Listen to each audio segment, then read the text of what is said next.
Olá pessoal, bem-vindos a mais um vídeo do canal. Hoje eu trago informações do fundo imobiliário VGHF11, o hedge fund da Valora. Ele é do segmento híbrido, pessoal, mas também é classificado como fundo multi-estratégia. É uma carteira bem diversificada, alocada 49,5% em CRIs, 42,7% em cotas de fundos imobiliários e o restante investido em SPS, ações imobiliárias e FDICs. O VGHF11 está sendo considerado um dos fundos multi-estratégia mais rentáveis para o ano 2025, como mostra essa matéria. Nessa matéria eles fizeram uma comparação entre o VGHF11 e o Maná 11. Qual fundo imobiliário multi-estratégia é mais rentável para 2025? O comparativo entre VGHF11 e Maná 11 revela diferenças em diversificação, rendimentos e estratégia para aproveitar as oportunidades do mercado em 2025. Os fundos imobiliários multi-estratégia são opções atrativas para investidores que buscam diversificação e potencial de rentabilidade. Entre eles, o VGHF11 e o Maná 11 ganham destaques por sua abordagem distintas. Este artigo traz um comparativo aprofundado para ajudar investidores a decidirem qual fundo oferece melhores perspectivas para 2025. VGHF, diversificação e estabilidade. Atualmente negociado a R$ 7,58, o VGHF apresenta um dividend yield de 14,42%, o valor patrimonial, o VP, de R$ 8,66, indicando que está sendo negociado com um desconto atrativo. O fundo tem mais de 407 mil cotistas, um patrimônio total de R$ 1,430 bilhões. Os rendimentos mensais variaram entre 8 centavos e 10 centavos por cota em 2024, mostrando consistência mesmo em cenário econômico desafiador. Pessoal, esses valores aqui, tá? O valor da cota, VP e o yield, pode ser que já tenha mudado um pouco, pois eu estou gravando um pouco depois dessa data aqui, que é essa matéria do dia 11 de janeiro, tá ok? E continua. A diversificação é um dos pontos fortes do VGHF11. Aproximadamente 50% de seu portfólio está alocado em CRI, certificados de recebíveis imobiliários, enquanto 42% estão investidos em cotas de outros fundos imobiliários. Além disso, o fundo é bem distribuído entre diversos setores, como residencial, escritório e desenvolvimento. Seus indexadores principais, IPCA e CDI, também oferecem proteção contra a inflação e variação de juros. E pessoal, eu não vou falar os dados do Maná 11 porque o foco hoje é o VGHF11, tá? Então já vou passar aqui para o final, onde ele fala, né, qual escolher. Ambos os fundos oferecem boas oportunidades, dependendo do perfil do investidor. O VGHF11 é ideal para quem busca diversificação e estabilidade, enquanto o Maná 11 pode ser interessante para investidores que priorizam maior rentabilidade, mesmo com um risco um pouco mais elevado. Antes de investir, estude detalhadamente os relatórios gerenciais de ambos os fundos e avalie se o seu perfil de risco está alinhado aos seus objetivos financeiros. Nesse mês de dezembro, pessoal, teve bastante movimentações na carteira do VGHF11, tanto de compra como de venda de ativos. Então fique com a gente nesse vídeo para saber dessas informações. Então vamos rodar a vinheta e depois vamos dar uma olhada nos seus indicadores atuais e notícias do seu relatório gerencial de dezembro de 2024. Então já vão deixando o seu like, pessoal, para fortalecer o canal. Se inscrevam se ainda não forem inscritos. Compartilhe esse vídeo e ative o sininho das notificações para que assim que postarmos um vídeo, ele já seja entregue para você, tá ok? No final do vídeo, pessoal, deixe também os seus comentários. Isso ajuda muito no engajamento do canal. Agora sim, vamos para a vinheta e voltaremos a seguir.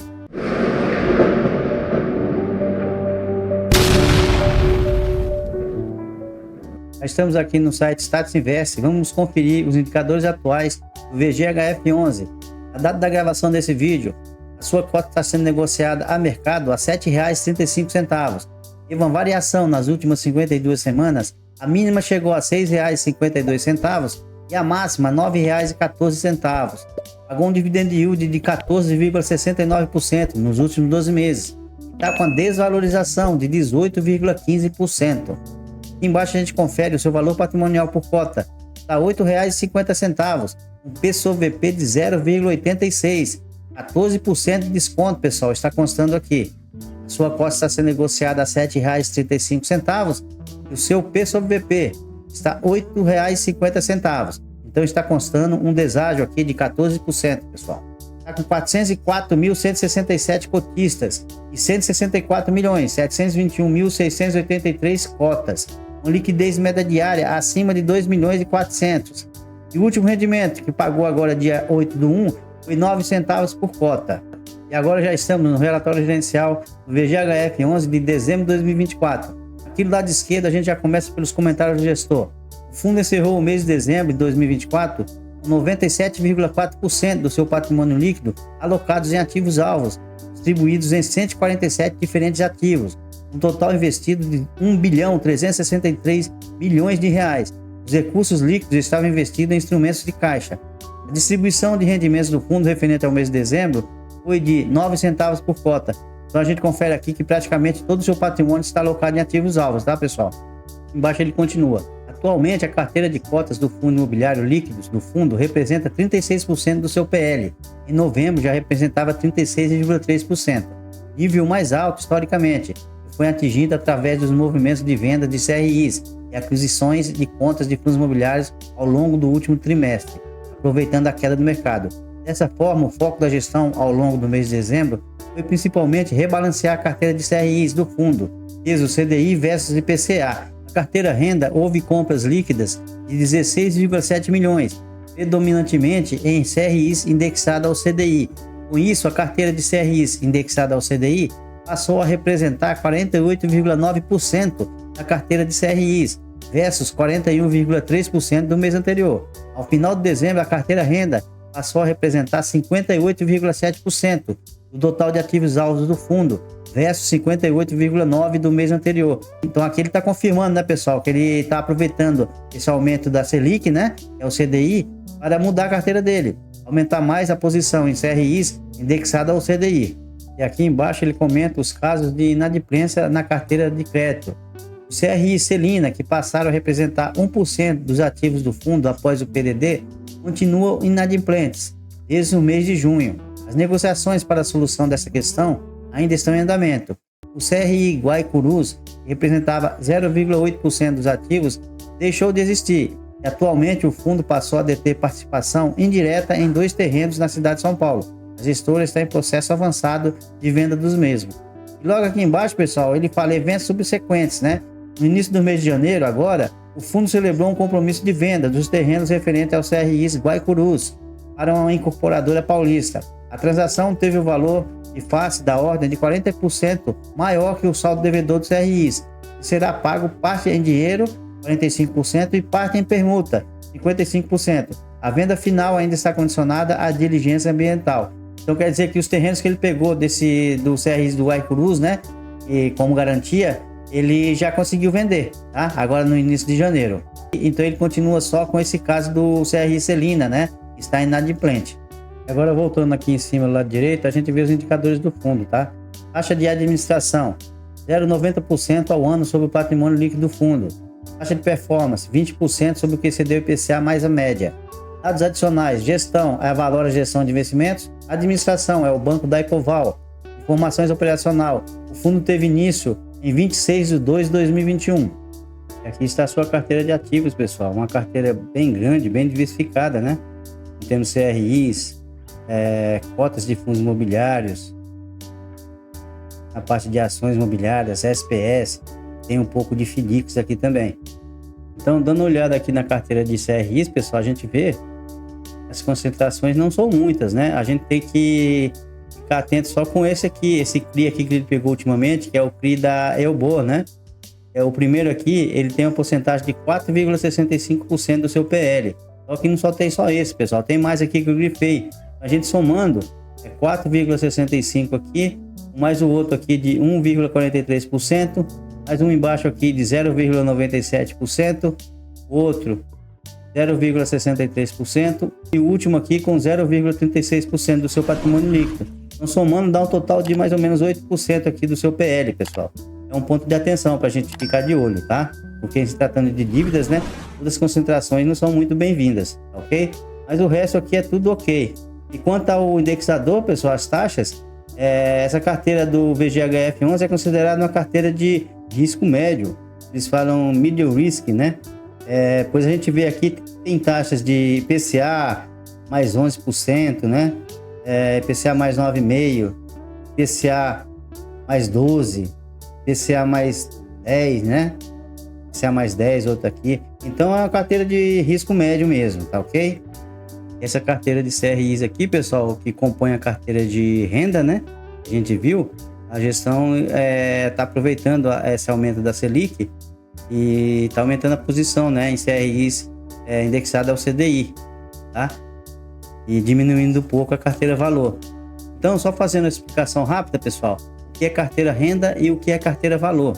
Carteira renda busca gerar fluxos de caixa recorrente, ou seja, registrar entradas e saídas de dinheiro de forma regular. E a carteira valor busca valorização no longo prazo, que é aumentar o valor do investimento ao longo do tempo. Então, carteira renda é a carteira dos seus CRIs, né? Todo mês ele recebe os seus devedores, gerando assim fluxo de caixa recorrente. E a carteira valor compõe os seus fundos imobiliários, onde ele compra as cotas no valor mais baixo, esperando a valorização ao longo do tempo. Então, a carteira de CRIs, a gente vê no total aqui embaixo, ela tem um pouco mais de 674 milhões, uma porcentagem de 48,18% do seu patrimônio líquido. Carteira de FDIC, ela tem dois aqui, ela tem 15,2 milhões, uma porcentagem de 1,08% do seu PL. E a carteira de fundos imobiliários, quase 590 milhões, né? Um total de 41,65% do seu patrimônio líquido. Mais embaixo tem a carteira de ações imobiliárias, quase 16 milhões aqui, uma porcentagem de 1,13% do seu PL. Por último, a carteira de SPE, 75 milhões, uma porcentagem de 5,38% do seu patrimônio líquido. Aqui embaixo ele demonstra a taxa de juros, né? A média ponderada por indexador da sua carteira de CRIs. Então, os CRIs indexados pelo IPCA, IPCA mais 8,98%, uma porcentagem de 51,14% da sua carteira. E os CRIs indexados pelo CDI mais 3,90%, uma porcentagem de 48,86% da carteira. Aqui ele demonstra a sua distribuição de resultado, a sua DRE de dezembro. A gente vê as receitas aqui, deu um total de 17,1 milhões. Aqui embaixo as despesas, deu 1,3 milhões. Resultado passivo de distribuição, deu 15,7 milhões. Só que ele distribuiu 14,8 milhões, pessoal, equivalente a 9 centavos por cota. A gente vê que ele já ficou com reserva de lucro acumulada aqui, quase R$1 milhão, né? Então aqui a gente vê resultado acumulado a distribuir por cota, ele tem 2 centavos por cota, de reserva de lucro acumulado. Aqui está os gráficos que demonstram a composição da sua carteira. Esse primeiro aqui da direita aqui, pessoal, ele demonstra a sua alocação por ativos-alvo, né? A gente vê que 49,5% é CRIs, 42,7% são cotas de fundos imobiliários, SPE tem uma porcentagem de 5,5% e ações e FDIC está na faixa de 1,2%. Embaixo aqui do lado esquerdo, alocação por indexador.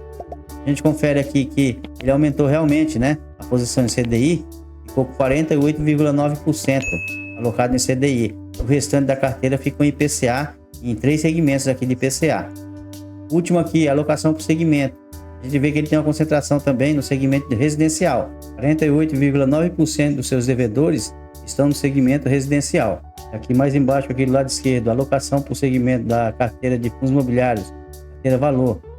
A gente vê a porcentagem maior, que é 37,7% é escritórios, seguido de 21,4% de desenvolvimento. Do lado direito aqui, alocação por segmento, fundos imobiliários da carteira renda. A gente vê que 73,6% são recebíveis, 20,1% são escritórios e 6,3% é renda urbana. E aqui ele demonstra as suas movimentações de dezembro, pessoal. Quando a gente vê aqui que ações imobiliárias, ele teve compras, né? No valor de 2,2 milhões. Mais embaixo tem a parte de CRIs. Ele teve 65,3 milhões, ele fez em compras. 48,5 milhões, ele fez em vendas, tá? Então teve mais compra do que vendas de CRIs. Mais embaixo a gente vê a parte de fundos imobiliários. Ele comprou 5,5 milhões e vendeu 1,4 milhões. Demonstrando aqui o que a gestão falou, né, pessoal? Aproveitando essa fase de queda das cotas dos fundos imobiliários para comprar mais. Então chegou ao final do relatório gerencial, pessoal, com o seu detalhamento dos ativos, tá? Então, se vocês tiverem curiosidade, tá tudo aqui. Os CRIs, as suas SPS, seus FDICs, tá? Tudo aqui ele demonstra todos os ativos aqui, ok? O vídeo de hoje foi esse, pessoal, com informações do VGHF11. Se não forem cotistas, se interessarem por esse fundo, Faça uma avaliação mais profunda, veja os seus fundamentos e está de acordo com o seu perfil. Decidam-se se compensa investir nesse fundo imobiliário, ok? Não se esqueça de deixar o like e os comentários agora no final. Pessoal, um abraço, fiquem com Deus e até o próximo vídeo.